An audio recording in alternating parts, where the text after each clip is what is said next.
These cooking techniques are among the rarest and oldest in the world.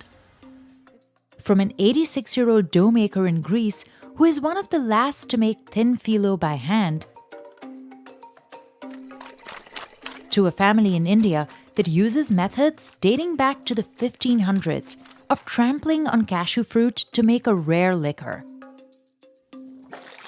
and the soy sauce artisan in Japan who brews his recipe in handmade barrels that last 100 years. We will take you on a tour of 5 of the world's culinary gems to see how their centuries-old traditions are still standing.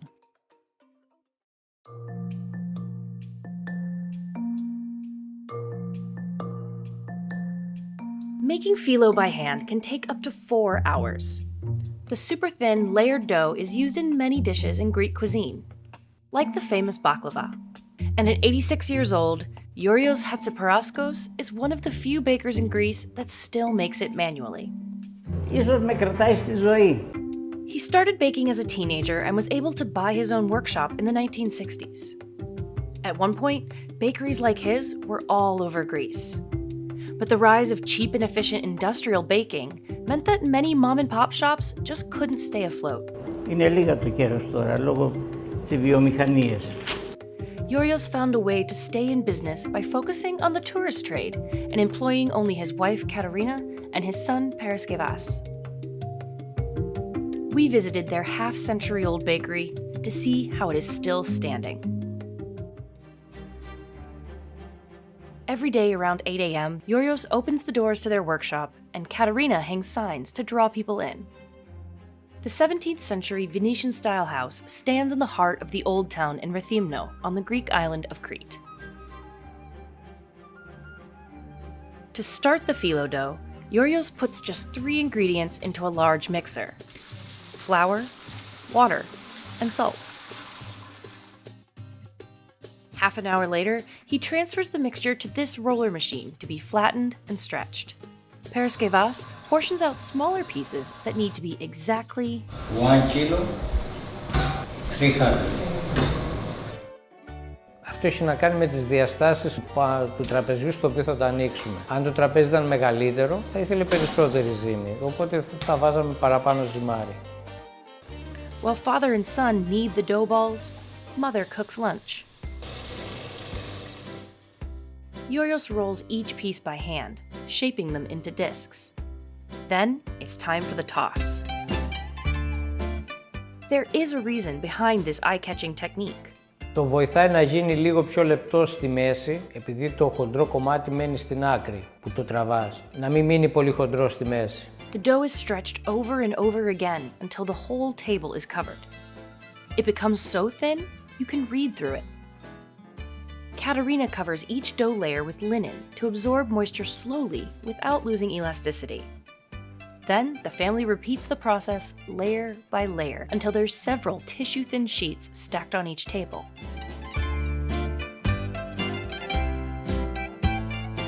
Going round and round the table is so physically demanding that Yurios has to rest in between turns.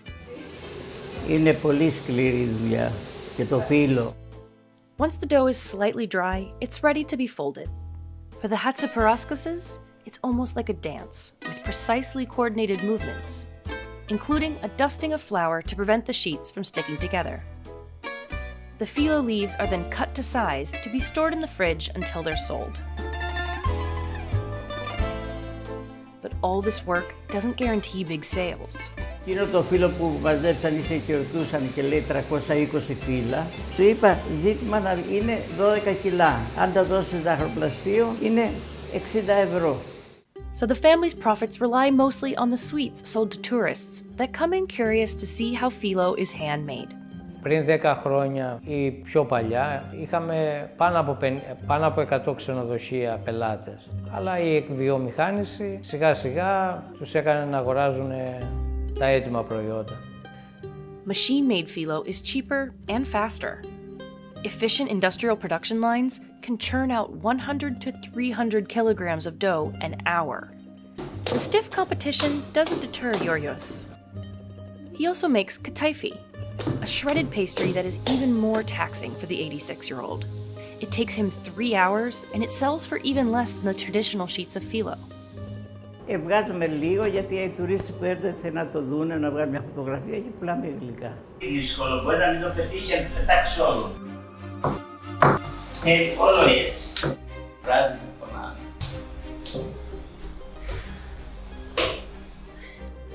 Και κάποιες φορές αν νιώθεις κουρασμένος, βλέποντάς το να συνεχίζει σε αυτήν την ηλικία να δουλεύει, ξεχνάς την κούραση και συνεχίζεις κι εσύ. Paraskevas is actually an engineer, but he found himself without a job after the 2010 economic crisis in Greece. So he decided to help his parents with the family business.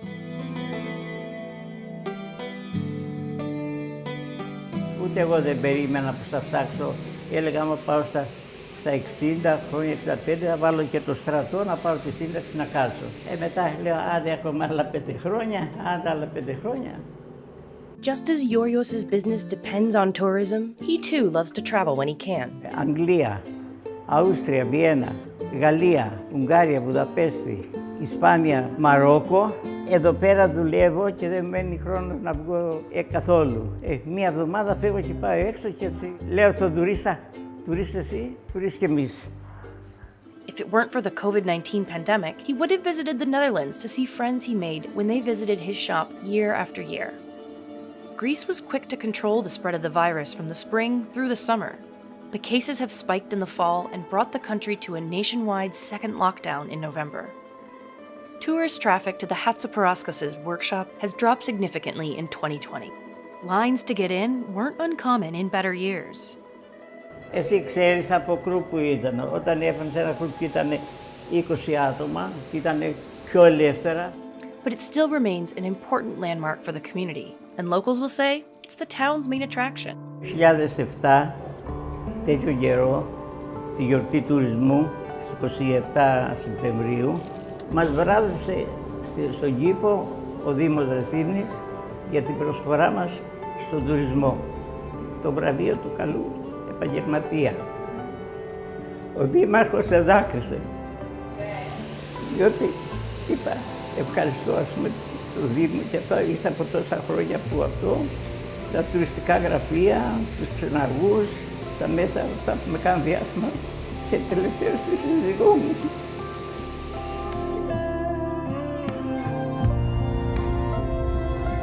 Πιστεύω αυτό ικανοποιεί και τους γονείς και ειδικά τον πατέρα μου που χαίρεται που κάποιος θα το συνεχίσει.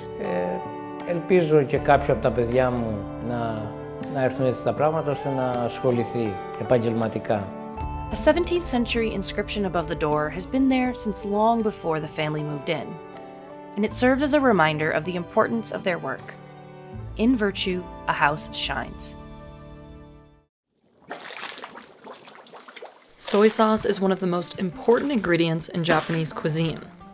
Yet only 1% of the country's supply is made through the traditional method of barrel aging. That's because it can take 4 years for one batch to go from barrel to bottle. Yasuo Yamamoto is a 5th-generation soy sauce maker, and one of the only brewers in the country who hand builds his own barrels. 木桶で作るとうまいんですよ。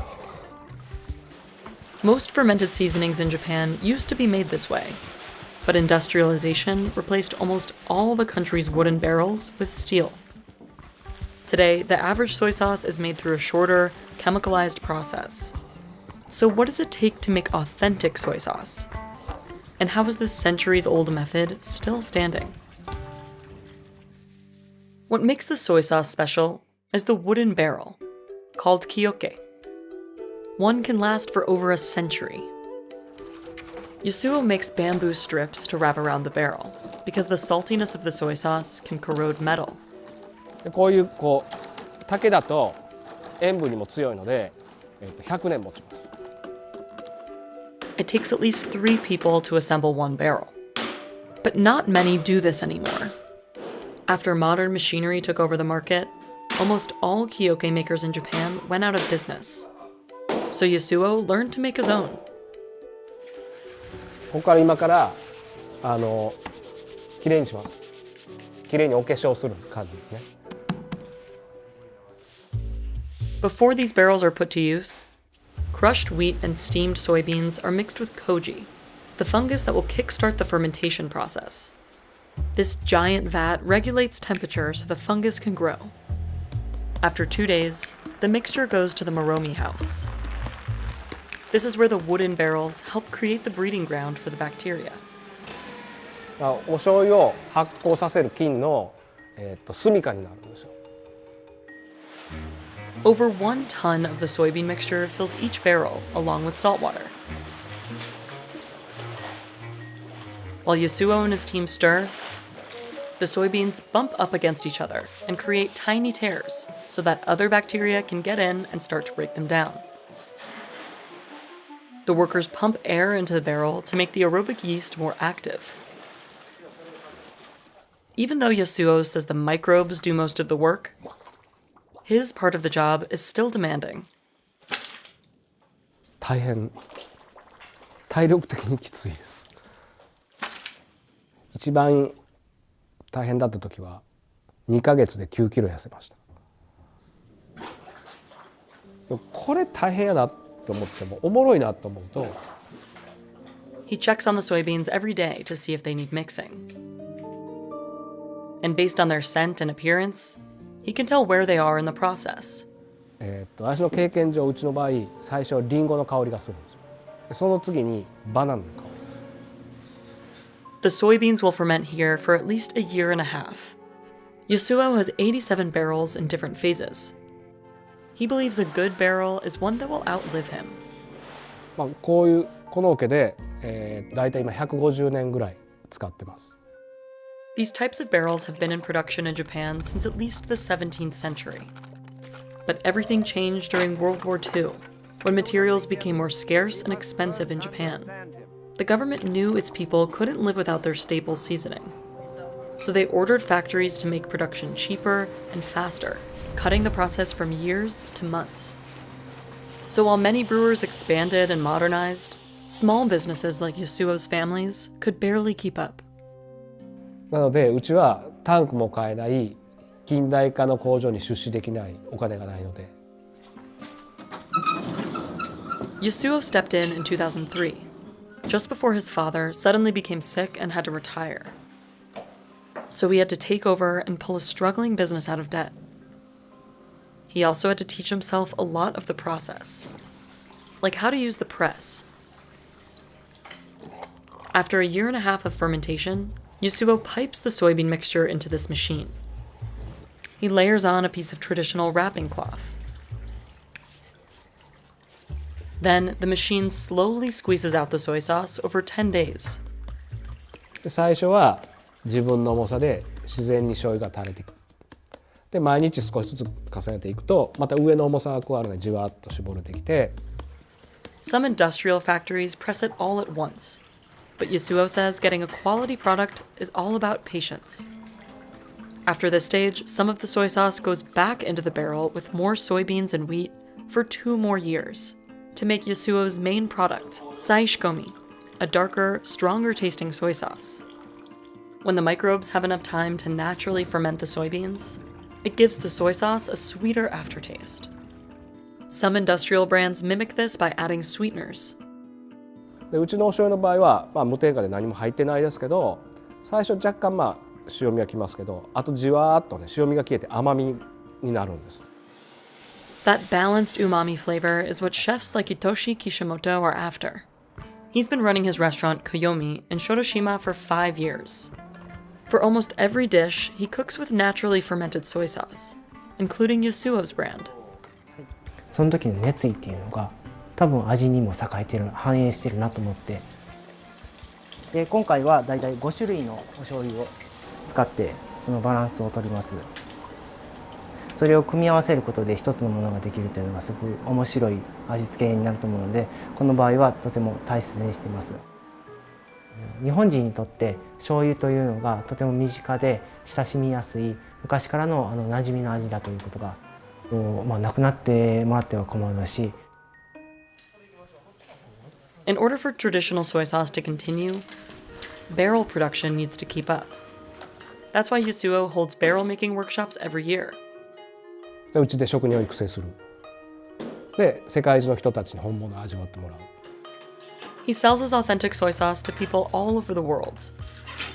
A bottle goes for $35 on Amazon, around triple the price of a commercial alternative. でもやっぱりそのこう本当に美味しい記憶で作ったお醤油がゼロになるって本物がなくなることじゃないですか。 For Yasuo, passing down the legacy of barrel-aged soy sauce is part of his life's mission. 私その駅伝だと思ってるんですよ。この蔵と桶とこの金の生態系と次の息子の代に渡すのが私の仕事。孫やひ孫が袴に来た時にあのじいさん何言い出したか桶作るって言ったから俺ら桶も作れるし醤油も作れるなって言ったら嬉しいでしょ。だからやるんですよ。 Juice from cashew fruit is the one ingredient in Feni, a rare liquor made only in this part of the world. This family is one of the few still using techniques that date back to the 1500s. While some brands are pushing to bring Feni to the mainstream, these farmers found a way to stay in business by hand-making small batches and selling locally. We visited Goa, India, to see how this centuries-old tradition is still standing. The Gaunkar family searches their land for fallen fruits every morning. The fruits fall when they're ripe. They use a wooden stick with a needle at the end to pick up each cashew fruit. Drupati Gaunkar is the matriarch of the 100-year-old family operation. She's been making Feni for 60 years and took over the business after her husband passed away. आता माझ्या सऱ्या वयता थंयसर लोक कोणालो बरो अमकेलो सरो बरो ती अजून बरो काडटा सरो अशें म्हणटा आनी लोक खबर आसलेलो येता सगळो. During Feni season, from March to April, her children and grandchildren help out. After filling around 8 buckets in an hour, they take out the seeds. One by one, the family separates the cashew fruit from the cashew nut.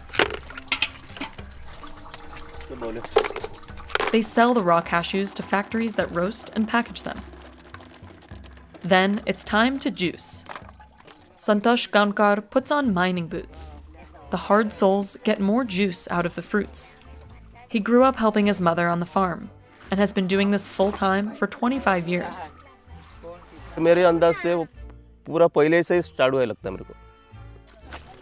Little by little, he stomps away. The family used to use a big wooden stick for this step, but they eventually found that stomping with their feet was more effective. It can get slippery, so Santosh holds on tight for balance. Juicing a full vat of cashew apples takes about an hour. And in the 100-degree heat, it can be exhausting. मेहनत का काम है लेकिन आदमी मेहनत किया ना और थोड़ा फ्रेश रहता है बाद में और थोड़ा नींद भी अच्छा आता है रात शाम को. During breaks, they get fresh cashew fruit juice that you can't find in stores. It has a shelf life of just 1 day. Then, Santosh piles the last bits of fruit into a mound.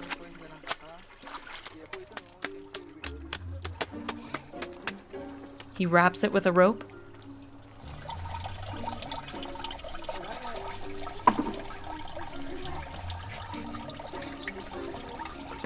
and drags a few rocks on top to squeeze out every last drop of juice. They leave the fruits like this overnight. Machines would speed up this process, but it's not an option for this family. लोग machine नहीं ला सकते हैं ना और हम लोग को गरीब का ऐसा हम लोग को ऐसा पाँव से ये करता है. Plus, Santosh says handmade Feni tastes better. इसमें मशीन में डालने के टाइम वो क्या उसमें पतरे का है लगता है जंग लगता है. वो जंग लगे ना उसका ये स्माइल पतरे का उसमें दारू में इसमें रस में मिलता है और इसमें हम लोग पाँव में क्या आता है वो फ्रेश आता है. They throw away the fruit waste or give it to farmers to use as cattle feed. Bucket by bucket, they filter out any pulp fibers through a cloth. Then the juice sits to ferment for 2 or 3 days. They transfer it into a copper drum.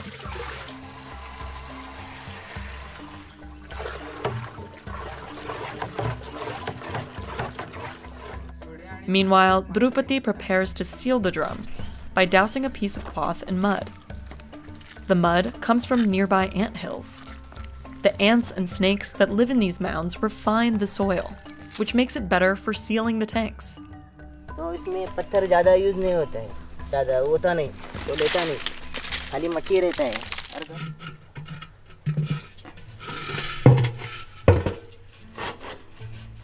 Drupadi wraps the clay-covered cloth around the openings to ensure no air escapes.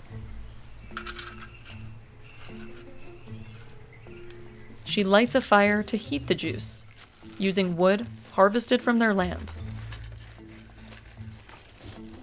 It burns for around 8 hours. Steam passes through the pipe and into a tank filled with water. It cools down the vapor, and a slow stream of arak comes out the other end. Arak is a less alcoholic beverage that the family sells when there's demand. Otherwise, they put it back into the copper pot and distill it for another 7 to 8 hours. Once it reaches the right temperature, it's feni, with 40 to 45% alcohol. They also test it by looking at the bubbles, which should be big and spread apart slowly. The family learned this through decades of experience and close observation. ये फेनी का मतलब क्या है, उसमें process है कि pure रहता है। वो दूसरा क्या दारू निकाल दो, उसमें कुछ केमिकल ये सब मिक्स करता है। They make 175 liters of feni every season and usually sell all of it to local buyers. But business today looks a little different than it used to. People in nearby villages have moved to bigger cities for work, so fewer people come by to drink feni. येताले म्हणजे दिसा कितें तुगेले 200-300 रुपयाचो पूण कितें येपीत जातालो आतां ते मेले बावडे सगळे. The family brings in around 50,000 Indian rupees, or nearly $700 in a season. And their operation probably won't be getting any bigger, since buying more land can be expensive. The government auctions off trees to the highest bidder. पहले क्या गरीब लोग के पास अब पैसा नहीं रहता ना उसको बोनी लगाने के लिए, जो पैसा रहेगा उसको बोनी मिलेगा, वही उन लोग को मिलता है, इसलिए वो लोग ज़्यादा लोग कम हो गया. Meanwhile, other feni makers in Goa are looking to expand the market and popularize the drink. A brand called Kazulo draws in locals and tourists with a tasting room and distillery tours. Basically, when you step out from here, you are baptized into a new feni drinker. One of the tour's big attractions is the underwater aging technique. Workers have to dive in the water to pull out aged bottles of feni. We have feni that has been resting for more than 2 years so that the flavors mellow down but under controlled temperature. It was an old technique used by the Georgians for wines. Kazulo gets its feni from local farmers who hand make it in the traditional way, just like the Gaunkar family. Some of these methods date back to at least the 1500s, when farmers in this region used to make liquor from coconut palm sap, called toddy. Our ancestors had this thought where they said, you know what, let's innovate. Let's take an extra step ahead. You know, if we can do a distilled toddy, which has sugar, let's try distilling fruits. After the Portuguese brought cashew trees from Brazil to Goa, at some point during the 16th century, distilling cashew feni became more common since it was easier to produce. It's been popular throughout Goa ever since, but it hasn't been able to break out beyond state lines. Feni comes under the country liquor category. That very notion puts you in a place saying that, you know what, it's an inferior spirit. The world outside Goa is so difficult to enter in terms of spirit. It is a great spirit with a great story and a great culture, but we've not been able to put it out. So we use chili and salt. We've been in a bubble for more than 200 years, where feni has existed but never spoken about, and now it's time that we come out of a bubble. For the Gaunkar family, they're not sure how much longer their business will sustain them. इधर यही काम करके हम लोग का नहीं मिलेगा, कल बाद में वो झाड़ मर गया तो बाद में हम लोग का झाड़ कैसा, क्यों हम लोग को वही पेट भरने का काम है ना, इसलिए हम लोग को क्या है वही उसका एग्रीकल्चर करके उसका बढ़ाने का, उसका झाड़ लगाने का, वही प्रोसेस चालू करने का हम लोग का, वही इसमें हम लोग का जाता है life.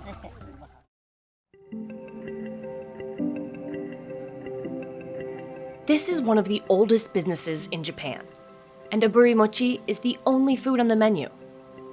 For over 1,000 years, the restaurant has served worshippers who visit the Shinto shrine next door to pray for good health. Many believe eating the roasted rice cakes will protect them from diseases too. The shop has survived fires, civil and world wars, and even smallpox epidemics. Through it all, 25 generations of one family kept it going, blending food and faith. But COVID-19 has threatened the business more than anything else. We visited Ichimonji Iwasuke in Kyoto to see how it is still standing. It all starts with the skewers.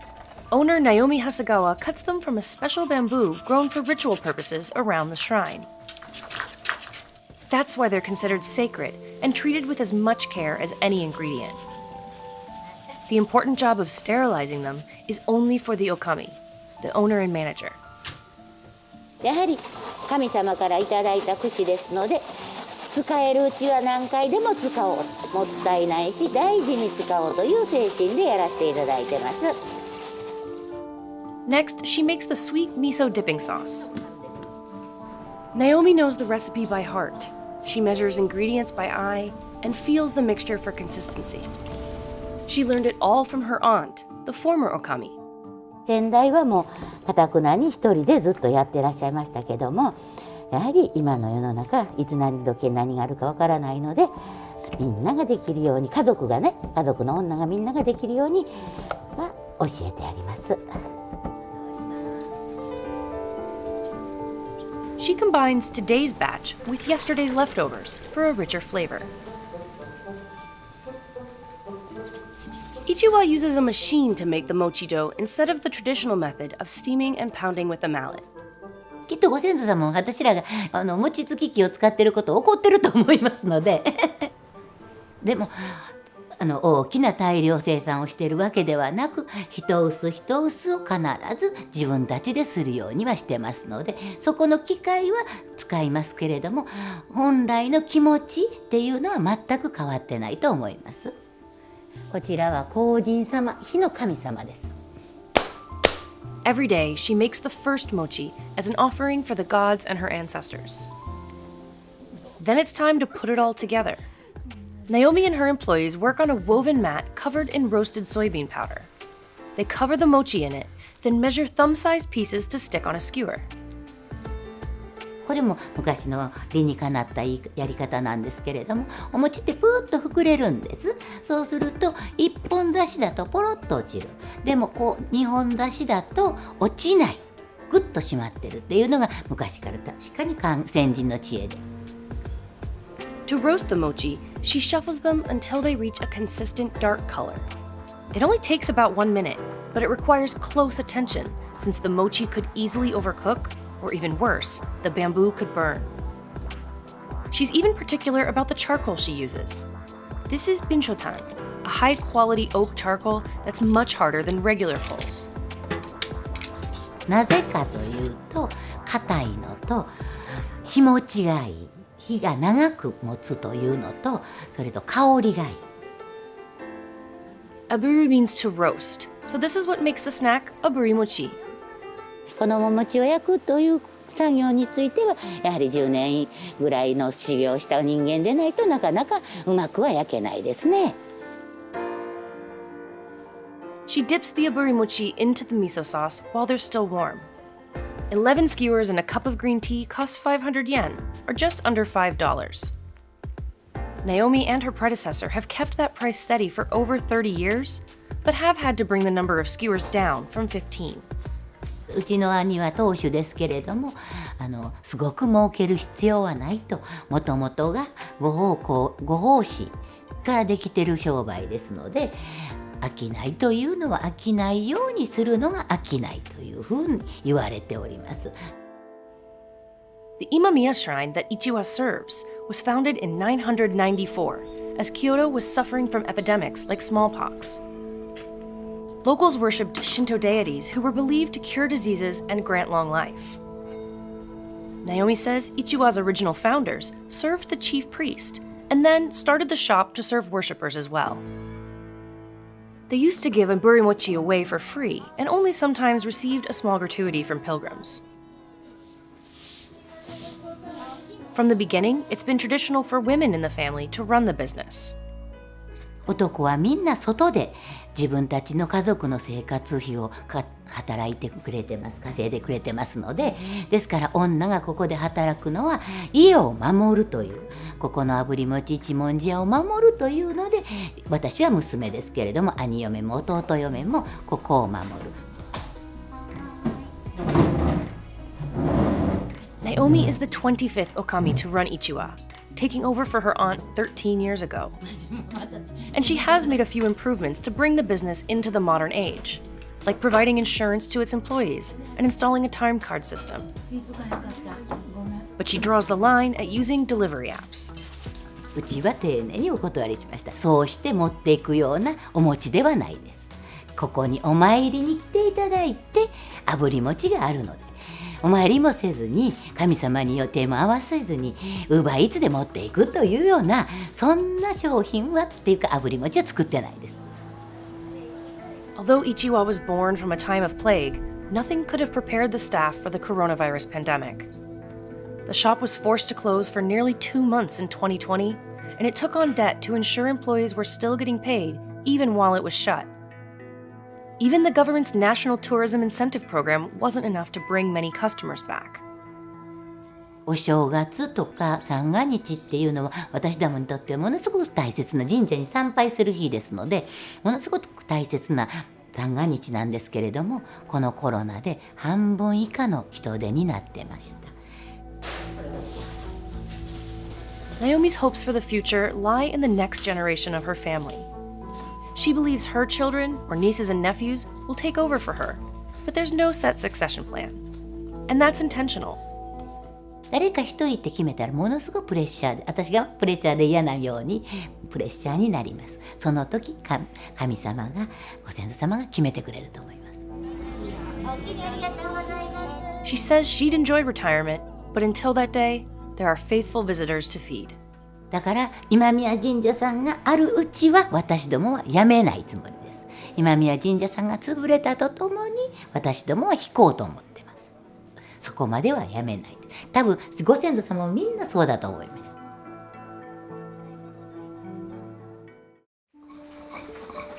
This is an ancient cooking tool called a metate. Women in Mexico have been using it for over 7,000 years to prepare traditional dishes. Evangelina Aquino Luis spends hours grinding chilies and herbs for just one batch of mole. Mole is a thick, rich sauce that comes in many variations, contains dozens of ingredients, and can take days to cook. It's also one of the most popular dishes in Evangelina's restaurant, La Cocina Nana Vida. Today, she's preparing a rare kind of mole called chichilo. But it's not on the menu because she only makes it for people who are in mourning. No me gustaba hacer chichilo porque enterré a seres queridos. Sí da tristeza hacerlo. Evangelina has dedicated her life to preserving these kinds of traditions and methods. But over the years, she's watched cooks swap metates for blenders and even turned to packaged sauces from the supermarket. We visited Oaxaca, known as the land of the 7 moles, to see how the ancient ways of preparing this classic Mexican dish are still standing.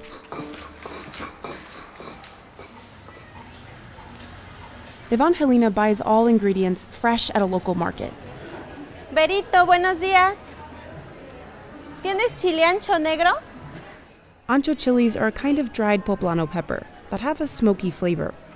Quiero medio de chile ancho, quiero un cuarto de orégano, una bolsita de orégano. Sale, gracias. Hasta luego. Back at her restaurant, Evangelina preps the onions, garlic, and sesame for roasting. She's part of the Zapotec indigenous group that's lived in the Oaxaca Valley for thousands of years. When someone dies, family usually prepare chichilo together. Evangelina made this batch especially for us, to be able to show the whole process. She puts the meat to boil in a handmade pot, because the beef will take the longest to cook. In the state of Oaxaca, there are 7 types of mole, and every family has their own variation on the recipes. Decía mi abuela que las semillas esponjaban el estómago. Por eso es que ella nunca las usaba. Evangelina chars the ingredients on a clay comal, a smooth griddle to bring out the smoky flavors. The ancho chilies go first on high heat. La importancia de no quemar los ingredientes, sino de irlos asando. Eso es lo que nos va a dar que nuestro chichilo salga cremoso y que no raspe. When they get the perfect roast, she soaks them for about 30 minutes to rehydrate and soften them. Evangelina wastes no time. She roasts everything quickly, since this mole has to be made faster than other kinds to make it in time for a wake. The metate has been in Evangelina's family for 46 years. These grinding stones are carved whole out of a quarry, and they can weigh more than 50 kilos. Pero pues moverlo es más práctica, ¿no? Hay que buscarle la forma para hacer caminar un metate. Some commercial chefs have switched to blenders to make the process faster. But Evangelina says that hand crushing the ingredients makes the paste smoother and helps bring out intense flavors from the spices. Nuestro compromiso como cocineras tradicionales es rescatar todos estos elementos que hacen de la cocina tradicional esa importancia que tiene, ¿no? This is the most physically taxing step, and it can take 2 hours just to grind the ingredients. Pues, ¿qué siento? Satisfacción, cansancio, pero un cansancio rico. Así es, ¿no? Los brazos sí se cansan, sí, le digo, es práctica, es mucha práctica, pero sí. ¿Y los rodillas? Las rodillas también. Indigenous groups in Mesoamerica have used the metate to make mole since the pre-Hispanic time. It's believed to have originated either here in Oaxaca or just to the north, in what's now known as the state of Puebla. The Spanish arrived in the 15th century, and people started mixing indigenous ingredients like the native chilies with other foods the Spanish brought. So today's mole is a fusion of pre-Hispanic and European cuisines. But the authentic way of making it has dwindled in popularity. Pre-made mole paste came on the market in the 1940s. Blenders became popular in the decades that followed, and they eventually replaced the metate altogether. El metate que acabo de utilizar es el metate que le dio su madrina a mi mamá cuando se casó. Entonces era como un regalar ahora una licuadora, ¿no? But Evangelina says traditional mole still beats out the kind made in a blender. Se pierde precisamente conforme va avanzando la modernidad. Se pierde conforme va avanzando el consumismo, porque ahora ya el mole ya no se prepara nada más para la familia. Lard is one of the final ingredients she adds. She melts it into a pot and adds the ground paste to fry. Then beef broth and corn dough to make the mole thicker.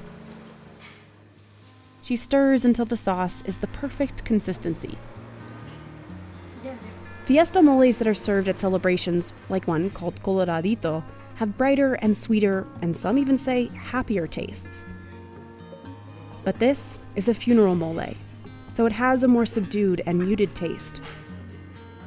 Evangelina's grandmother taught her how to cook mole when she was just 7 years old. At 20, she learned how to make chichilo mole from the women in her community. Cuando llegamos al duelo, a dar un pésame a un hogar donde fallece alguien, entre todas nos congregamos para desvenar los chiles, para asar los chiles. Es un platillo es un mole de hermandad, de solidaridad, de compañerismo. At first, making chichilo mole was a heavy task for Evangelina, because it reminded her of loss. But when she realized she had a chance to preserve and share her culinary knowledge, it took on a new meaning. Ya no es ahora por como decimos, por amor a la familia, sino ahora es por amor a la comunidad. Siento que es importante mencionar que la cocina tradicional es el alma de nuestro país y la cocina tradicional es el alma de Oaxaca. In 2017, she registered the brand Nana Vida, named after her grandmother. She exports her mole as well as chocolate to the US and sells them online. And Evangelina's work is getting noticed. This year, her chichilo mole won the award for the best ceremonial dish and another for best decoration at a traditional food festival in Oaxaca. Her restaurant is open for tourist groups and locals who want to eat the traditional food. A metate sí le da otro sabor, sí le da otra textura. Lo que han hecho ellas, por ejemplo Eva, la cocinera tradicional, pues es importante porque lo va a pasar a sus hijos. ¿Vamos a poner solo un poco? She hopes her children will fall in love with cooking the same way she has. And if they do, they have her recipe. And of course, her metate. No lo sé todo, pero lo poco que sé y lo que estoy aprendiendo, pues la intención es difundir. Entonces, eso es lo que queremos hacer. La cocina tradicional yo creo que es esto, es arte, es amor. Desde ahí es la cocina tradicional.